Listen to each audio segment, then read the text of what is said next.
Los humanos han existido y las casas han estado en pie por mucho tiempo. Por eso, es muy probable que una o varias personas hayan muerto en el lugar en el que te encuentras ahora mismo. Es muy probable que los habitantes de una vieja construcción o terreno experimenten golpes en la noche o apariciones fantasmales.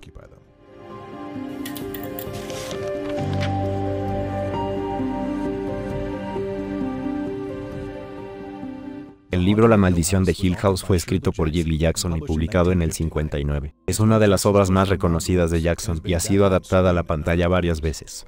Es importante tener en cuenta que no se basa en una sola historia real, sino que se inspira en varios encuentros, experiencias y rumores. La mayor inspiración para La maldición de Hill House vino de un grupo de investigadores psíquicos del siglo XIX. Ellos se mudaron a una casa supuestamente embrujada para estudiar actividades sobrenaturales, como lo hicieron en el castillo de Neuschwanstein en Alemania y en la mansión Winchester en California. Jackson también se inspiró en otros sucesos extraños que experimentó indirectamente, a excepción de unos pocos. Una casa donde vivían y estudiaban los psíquicos era la rectoría de Borley, que fue llamada la casa más embrujada, gracias al famoso investigador psíquico Harry Price. Harry Price y Louise Meyerling vivieron en la residencia y publicaron libros por separado que se contradecían. El libro de Price, La casa más embrujada de Inglaterra, detalla sus vivencias en la rectoría de Borley. Price fue reconocido por su investigación, ya que pasó un año en la rectoría estudiando elementos supernaturales. Afirmó haber tenido varias experiencias paranormales allí. Su libro servía como una biblia y fundamento del conocimiento para los interesados en los fenómenos psíquicos de la época. A su vez, el libro de Louise Meyerling, We Faked the Ghost at Borley Rectory, desafiaba la autenticidad de las experiencias de Price. A pesar de que el libro desmiente a Price, Meyerling no puede negar un incidente en particular que presenció. Sucedió en Pascuas de 1935. Meyerling y otras personas asistieron a una sesión de espiritismo en Borley. Él relató que fue a la medianoche, en un sótano subterráneo mal iluminado, donde todos se sentaron en silencio. Las campanas de la cocina comenzaron a sonar sin motivo y una de las personas allí pegó un salto. Hubo un rayo de luz azul plateada, que parecía venir de todas las paredes y el techo del sótano, seguido de un silencio desgarrador. Meyerling agregó que todos los presentes en la sesión sufrieron una parálisis instantánea que duró unos 5 segundos. Incluso contó que se quedó ciego después de ella y recuperó la vista solo de un ojo. Meyerling escribió, no puedo explicar lo que ocurrió. Y para ser honesto, todavía me hace temblar. El resto de las apariciones fueron sin excepción el engaño más exitoso de la época, pero esto aún me da escalofríos. Esto es lo que dijo Shirley Jackson sobre el caso de la rectoría de Borley. Pensaron que estaban siendo científicos y probando todo tipo de cosas. Sin embargo, la historia que relataban sus reportes no era la de una casa embrujada. Era la historia de personas ciertamente determinadas y tal vez equivocadas, con motivos y antecedentes diferentes. El segundo caso de investigadores del siglo XIX que pudo haber inspirado la novela de Jackson fue el grupo de Balekin House en Escocia. Balekin House era propiedad del mayor Robert Stuart, quien se había convertido en creyente de la reencarnación después de su servicio militar en la India. Stuart creía que él reencarnaría en un perro en su próxima vida, así que compró muchos perros para que vivieran en su propiedad. Stuart murió en 1876, y sus perros y su casa fueron heredados por su sobrino John Skinner. John consideraba que la idea de su tío de regresar en forma de perro era desconcertante, así que asesinó a los perros. Debido a esta masacre, se creía que el espíritu de Robert Stuart rondaría la casa para siempre. Otro texto que podría haber inspirado a Jackson fue Una aventura, escrita por dos respetables mujeres británicas llamadas Charlotte Ann Moberly y Eleanor Jourdain. Las mujeres afirmaron que en agosto de 1901 tuvieron un encuentro sobrenatural mientras caminaban por los jardines cerca del pequeño Trianon en el Palacio de Versalles, en Francia. Recordaron sentir opresión y tristeza antinaturales repentinamente, y la aparición de figuras fantasmales. Entre ellas María Antonieta, quien consideraba ese lugar como uno de sus favoritos, después de que Luis XVI se lo regalara. Las mujeres afirman que durante el encuentro algunos puentes y construcciones de esa época desaparecieron, y que las apariciones vestían como en el siglo XVIII e interactuaban con ellas. Este incidente les hizo creer que experimentaron una especie de salto en el tiempo. Jackson también se inspiró en los escritos del experto Nandor Fodor, quien creía que las casas embrujadas eran hogares llenos del trauma emocional de sus residentes anteriores.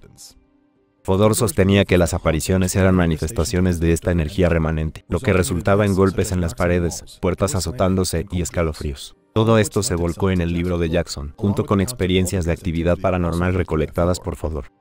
Él también creía que los fantasmas eran manifestaciones externas del subconsciente. Es decir, si un lugar está embrujado, un evento traumático ocurrió allí. Se creía que el edificio de música Janine en Bennington College, donde el esposo de Jackson enseñaba, también estaba embrujado.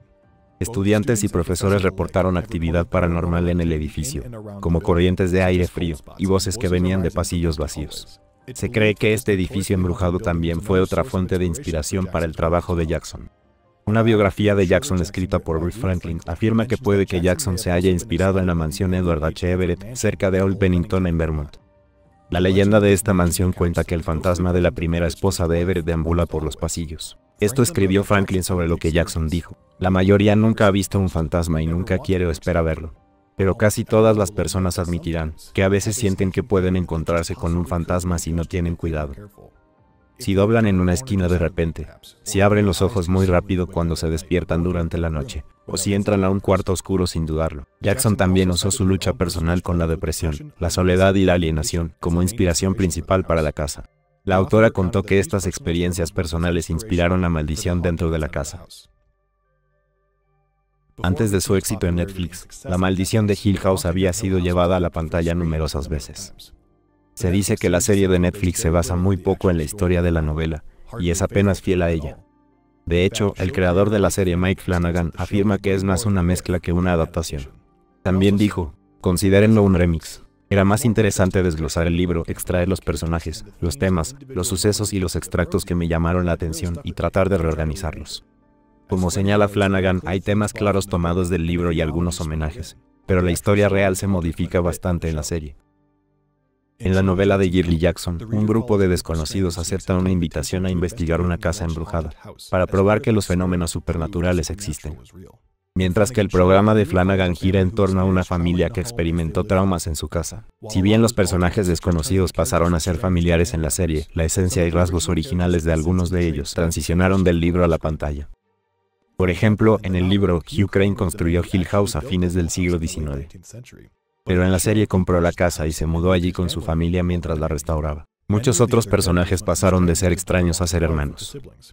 En la novela, Theodore O'Thear es parte del grupo que investiga la casa con el Dr. Montague. Él es el hombre que reunió al grupo para probar la existencia de lo sobrenatural. Theo también es un artista que experimenta percepción extrasensorial.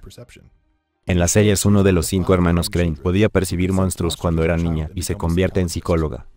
También en la pantalla, Luke y Eleanor O'Neill son gemelos que veían fantasmas de pequeños. En la adultez, Luke es un drogadicto en recuperación, mientras que Annelle la atormenta la muerte de su marido, ya que sintió que lo mató la mujer del cuello roto, un fantasma que la sigue desde pequeña.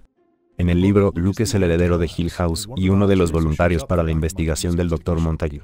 Y justo antes de unirse a los desconocidos de Hill House, Nell perdió a su madre después de cuidarla por más de una década. Nell es el foco central tanto en el libro como en la serie, y parece tener la mayor conexión con la casa. Los otros 2 hermanos, Shirley y Steven, solo existen en la serie. Es probable que la incorporación del personaje de Shirley esté asociada a la mismísima autora Shirley Jackson. También se muestra a Steven de pequeño leyendo el libro de Jackson, La lotería. Shirley es la directora de una funeraria, y Steven está escribiendo su novela exitosa llamada La maldición de Hill House. En ella relata las experiencias sobrenaturales de su infancia en Hill House. Esto crea tensión entre los hermanos, ya que se sienten explotados por la publicación. A pesar de que el Dr. Montague solo aparece en un episodio como un psicólogo, se dice que el personaje de Steven está asociado con su personaje original. El programa está narrado por Steven, quien cita un pasaje del párrafo inicial de la novela real de Jackson. Los Dudley también aparecen en la pantalla, y sus personajes conservan sus roles originales del libro como caseros de la casa. Papá dice que tú y el señor Dudley vienen con la casa. Las casas como esta necesitan personal. Si bien el programa altera la historia, hay conexiones sutiles con el libro que los fanáticos pueden reconocer. Otras pequeñas semejanzas con el libro son los lugares fríos dentro de la casa, los sonidos fuertes provenientes de las paredes y la lluvia de piedras. La taza de estrellas también fue llevada del libro a la pantalla. En el libro, Eleanor tiene un encuentro con una niña que no bebe nada que no esté en su taza de estrellas. En el programa ella ve una taza de estrellas durante una fiesta de té, y la señora Dudley le dice que insista en usarla. Así expresa lo que sintió Eleanor en el libro al ver a la niña. Usa tu taza de estrellas, insiste en usar tu taza de estrellas. Cuando seas como todos los demás, no volverás a verla. En el programa, Olivia Crane le cuenta a Luke, su hijo, sobre una cabaña que vio mientras paseaba con su abuela. Luego ella fantasea con la vida que hubiera tenido allí. Esto está inspirado en la experiencia de Eleanor en el libro. Olivia también le dice a Luke que casi lo llama Robin, lo que hace alusión a la fantasía de Eleanor de tener un niño llamado Robin. En una de las escenas, Theo siente que una mano no humana agarra la suya, lo que le sucedió a Eleanor en el libro. La línea de Shakespeare, los viajes terminan cuando los amantes se encuentran, se repite a lo largo de la novela y aparece brevemente en la serie en un reloj. Y finalmente, 2 muertes del libro también suceden en el programa.